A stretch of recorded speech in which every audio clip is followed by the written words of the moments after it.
Nah, I mean, of course, we hated the way that it ended last year. Anybody with any competitive nature would hate the way that it ended. But it is the it's a big game because it's the next game, and it's the same way we approached all the games previous to this. So I wouldn't make it. I wouldn't make it more than what it is, and we're not doing that. What we're making is the next game, and got to come out and execute and play better than we did the last time we played them. So just continue to play some good ball and really just focus on the task at hand. They've got plenty of talent on the defensive side of the ball. Are you surprised a little bit how much they've struggled defensively so far this season? I know it's early. Nah, I mean it's the first quarter of the season, and with football, you deal with a lot of injuries. They had some injury. They had some injuries to the guys in the back end, and some injuries, I guess, to the D line. So as far as like things like that happening, being able to, adjust. I don't really know how things are over there. So I mean, as far as like being surprised about them struggling, I just watch the tape, and they still flying around. They still playing at a high level. I mean, no game is the same, and no year is the same. So going into this new league year and this second quarter of this season, we're just trying to get a win. Will you get a better sense of what this team is capable of with the win over Kansas City based on how you guys play this weekend? No, I mean we had the first quarter of the season to kind of evaluate where we are, and we know the things that we need to do better. And regardless of this game, this isn't a playoff game. This isn't a game that one game and done. So we're kind of going in as in it's the next game, and we're trying to execute at a high level. But as far as like knowing who we are, you had the first four games to kind of figure that out. You know what I'm saying you're going to play some good teams. You're going to play some teams who probably don't do this well or play this coverage. It's all different. Everything's predicated on dealing with the task at hand and playing what's in front of you. Hey, Steph, why did you, at the end of that game last year, there was that picture of you standing there watching them and the confetti and all Yeah, that. Why did you put yourself through that to stay out there and kind of take that in a little bit? just like for me,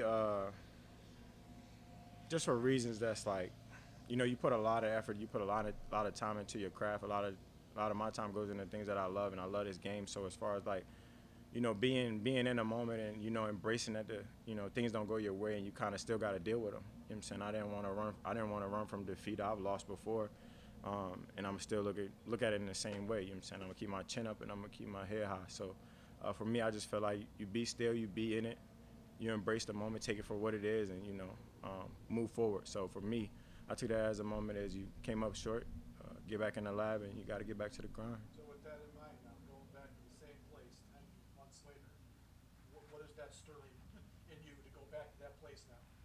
Nothing. I mean, she asked that same question a couple minutes ago, but for me, I'm going back to I've played there before. I mean, I've lost there before when I was in Minnesota. We lost to them, actually on the last drive of the game. So I mean, I've lost there before. I mean, I don't look at it as in going back to try to do X, Y, Z. I'm trying to get a win, and I'm just trying to get better each and every day at practice to try to do everything I can to put us in the best position. Because it's not just me out there. I got a whole team.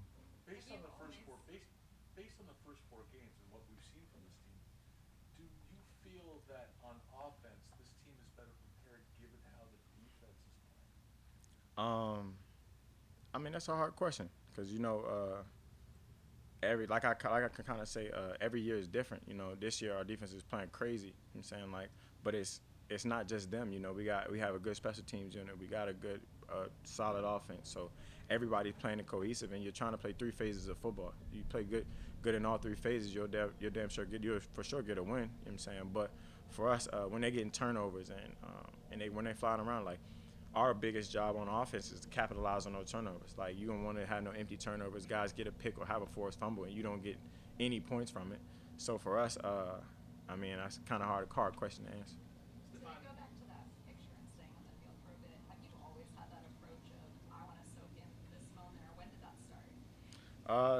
Shit, I always been like that as far as like with the good and the bad. Because if things were all good, everybody would have been out there having a good time. And just because things didn't go my way, I kind of just internalize it and say like, all right, you know what I'm saying, this is just another kick in the butt to say go get better, go back to the grind, and continue to push forward on how you are as a player. Josh said that Arrowhead is one of the most hostile environments Yeah, in the NFL, and was asked if there's somebody that relishes, kind of silencing that loud crowd, and he said you. Is that yeah. something that you like doing, going into hostile crowds? And I'm all about the hostile environments. I'm pretty chill right now, but as far as like when it's time to go, I love everything about it. I love not being able to hear. You know what I'm saying? It's more so reacting than just hooping. So for me, I played in some loud stadiums. Like Seattle's pretty loud. I think Arrowhead's probably like up there, like top three. You know what I'm saying? I remember I played there. It wasn't that loud in the AFC Championship. I don't think it was full. But when I was there in the regular season, we had played them. And when I was in Minnesota, it was the last drive of the game, for the win, and I couldn't hear nothing. And it's just something about those moments that you get like a little rush. You know what I'm saying? And as far as like trying to silence the crowd and being on the other end, it's always quiet. You know what I'm saying? It's so loud that it's kind of weird to say, but it's so loud that it's quiet. You know what I'm saying? You don't got nothing but your thoughts and really just the man in front of you. It's a good feeling though. I wish you all can experience it. Should we start yelling at press conferences? Yeah, you can yell. I might hear that a little bit. How do you manage your emotions and yourself in the chaos that is a moment like that? It's weird because it's like me, like I'm a very emotionally driven player as far as like wearing my heart on my sleeve and giving it everything I got and doing everything I can for my teammates. So for me, I'm just in a different role now, whereas though I am a little older and I am, people are looking at me to be like, all right, well, what is he doing? And I can never really hang my head or ever put myself in a bad position. Whereas though my teammates looking at me be like, this damn, like we're down bad or no positive energy. So for me, um, I just be calm in the chaos, and you gotta love every piece of it. You know what I'm saying? You can't prepare out here in practice for moments like that. That come from when I'm one-on-one by myself, or when I'm training in the off season, or when I have those moments when I'm super tired, and I think to myself like, all right, these are the moments that you really work for, because I can just go back to that. Like, I always revert back to the work that I put in and the time that I put in. So like, I'm never really nervous, and I never really get into my own head. It's more so about the preparation of it and just being like, you worked for it. You know what I'm saying? What you thinking about? Go hoop. How can you send that message to some of the younger guys that maybe aren't as experienced? Yeah, it's weird because I kind of equate that to like guys having that experience. If you don't really have the experience, I can't really tell you how to handle it, and I can't tell you to take 3 deep breaths and just go out there and roll the dice. So for me, I can just be like, as a teammate and as somebody who's been there, I'd be like this: I got your back. Like I tell Josh all the time, right or wrong, I'm rocking with you. You know what I'm saying? Like I'm gonna do everything I can to make plays. You know what I'm saying? I know you're gonna do everything in your power. So through the good and the bad, we're gonna have some good and we're gonna have some bad. But when the bad comes, you gotta have that same mindset when the good came. You know what I'm saying? Like shake it off. You know what I'm saying? Your next play is your best play. Twice now you said go out and go hoop. Are you? Yeah. Do you have a basketball player's mentality that just happens to play football? Yeah, a little bit, cause I wish it was basketball just because they get a lot more opportunities to just run up and down the court. But for me, in my mind, I just be like, just go out there, like, when I say hoop, just go out and do your thing. Like, you know what I'm saying? Don't make it more than what it is, because I've been playing a game of football since I was 5. You know what I'm saying? I've been in the league for now 7 years. So as far as like having experience, I've been out there before. I've ran these routes a million times. You know what I'm saying? Trust your technique, trust yourself, and go hoop. Steph, you talk about Tyrann Matthew is really good at jumping and breaking routes. Yeah. Robber, I mean, you have no control over that, but I mean, 32 for that. Is he somebody you kind of? How do you? What do you think of him and his ability? And you kind of aware of him, even you, where he is? Yeah, I watch a lot of tape. I'm also on the outside, so I don't watch too much of the safety, but you can see him, and it's hard to miss him. You know what I'm saying? He's the same player that he was when he was in college. You know what I'm saying? As a defensive player, being as explosive, being electrifying, being able to make plays, you know what I'm saying? He's been that guy for them. And as far as like creating turnovers and creating havoc in that back end, he's been that guy. So as far as like me being a Larry, like I can't really say much other than he's a hell of a player, and gotta have a plan for him. Where is the confidence level of this offense heading into Sunday? What's the maximum confidence you can have? I'm gonna just say we're more so. I would say you always want to have confidence, but we're more so on the worker bee mindset as far as like each and every week is a get better, not necessarily we are where we need to be. We're never where we need to be. I see Emmanuel Sanders. I don't know how many years this is for him in the league, but he still motivates me when I get out there. He'd be like this, come on, Steph, because in my mind I'm trying to get myself ready to go, and he'd be like this, come on, Steph, let's go. And he's still on that worker bee mindset of he's never arrived. He's still working at it. And for as far as like confidence, we've done a lot of things well. We've done some things bad, not so well. At least I'm not gonna say bad, but as far as like working and getting better each and every day, I feel like everybody on the same vibe of that. Steph, you talk about being in the chaos of the big environment. Yeah. When you're a big NFL star, you're in that more than just 17 games a year. It's kind of 52-week-a-year thing. Yeah, that's every day. Yeah, exactly. For Josh, it's kind of a new-ish thing for him. Mm-hmm. You know, what is it like to live that life, and then how have you seen Josh kind of acclimate to becoming that kind of guy?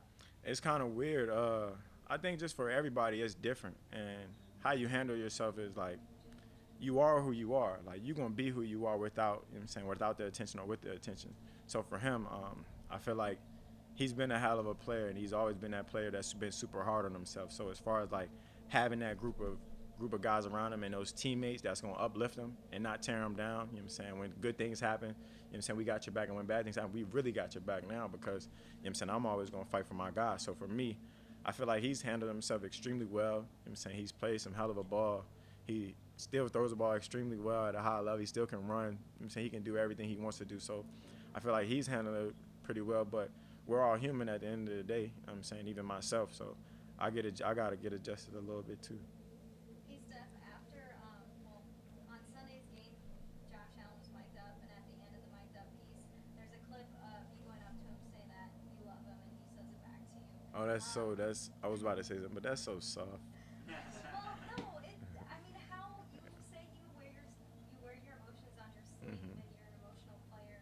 How much do you like share your affection of other guys or encourage other guys along the way? And why is that important to their game as well Hmm. as yours? I forgot he was Mike. He had told me in the beginning of the game too, but yeah, I would have known. I didn't want everybody to know that, but You also asked about ointment yeah, too. he needs that. I'm telling you. I know, but I don't know, man. I think the only source that it can come from is, positive reinforcement and genuine love. Like for me, when you will the good for another person, good things happen for them. You know what I'm saying? Like I'm always gonna be on positivity because I can't imagine how hard it is to be a starting quarterback for any organization, especially an organization that, you know what I'm saying, been winning as of recent. So for me, I just try to let them know that I got his back. You know what I'm saying? And when you push for guys and you want the best for guys, that's just things usually work out that way. You know what I'm saying? And I just try to let a guy know that I got him. And you know what I'm saying? When you will the good for another person, that's love for me.